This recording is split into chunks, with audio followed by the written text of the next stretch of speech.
नमस्ते, प्रणाम। मैं केसरी यादव सबको पैर छू के प्रणाम कर रहा हूँ। और एक बहुत दुख की बात है कि हमारी स्वर कोकिला यानी हमारी लता माँ, लता दीदी, सारे रिश्ते हमारे उनसे जुड़ते हैं और वो अस्वस्थ हैं। उनका तबीयत बहुत ख़राब है और कुछ लोग रिम्बर ये फैला रहे हैं कि वो हमारे बीच में नहीं रही। मैं उनसे कहना चाहता हूँ कि प्लीज़ आप ऐसा रिम्बर ना फैलाएं और उस माँ के लिए दुआ करिए जो कि हमारे हिंदुस्तान की रतन है। हमारे हिंदुस्तान में वैसी एक सिंगर हैं, ऐसी वो एक सरस्वती हैं जिनके संगीत को सुनने के लिए हर आदमी बेतावला रहता है, हर आदमी ऊर्जवान होता है। उनके संगीत सुन के हर आदमी जिंदा रहता है।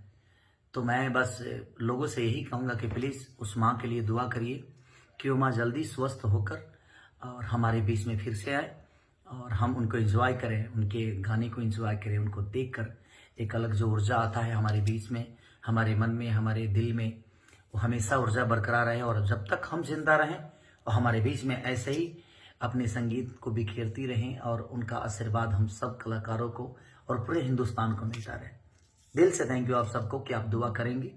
और मेरे साथ साथ पूरे जितने भी कलाकार बंधु हैं, मैं सबसे कहूँगा कि प्लीज़ आप सारे लोग, जनता से लेकर कलाकार बंधु तक, आप प्लीज़ उस माँ के लिए दुआ करिए कि वो माँ जल्दी से ठीक होकर अपने बच्चों को आशीर्वाद देने के लिए फिर से आए।